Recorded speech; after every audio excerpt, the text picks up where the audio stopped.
আসসালামু আলাইকুম গাইস, কেমন আছেন আপনারা? আজকে আমরা রান্না করব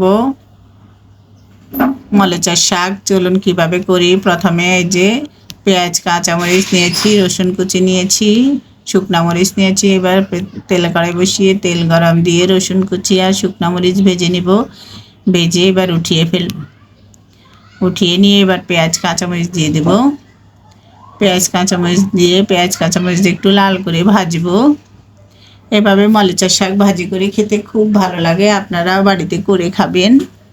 এবার পেঁয়াজ কাঁচামরিচ যখন লাল লাল করে ভেজে নিয়েছি, এবার আমি শাক দিয়ে দিলাম। শাক দিয়ে আমি শাকগুলো কিছুক্ষণ নাড়বো। শাকের যখন পানি শুকিয়ে যাবে তারপর লবণ দেব। এবার শাকগুলো নাড়তে নাড়তে দেখবেন পানি শুকিয়ে গেছে। এবার উপরে দিয়ে লবণ ছিটিয়ে দেব, দিয়ে আরও কিছুক্ষণ নাড়বো। নাড়তে নাড়তে শাকগুলো ভাজি করা হয়ে যাবে। এবার নামিয়ে নেব। এভাবে শাক ভাজি গরম ভাত দিয়ে খেতে খুব ভালো লাগে, আপনারা করে খাবেন।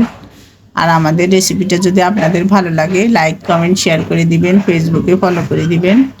এই যে আমি শাকটা নামিয়ে নিয়েছি। এবার উপরে দিয়ে আমি রসুন কুচি দিয়ে দিলাম, শুকনো মরিচের গুঁড়ো করে দিয়ে দিলাম, আর কয়েকটা শুকনো মরিচ গোটাও দিয়ে দিলাম। এইভাবে আপনারা শাক ভাজি করে খাবেন। আজ পর্যন্ত আল্লাহ হাফেজ। যে যেখানে আসেন ভালো থাকেন, সুস্থ থাকেন।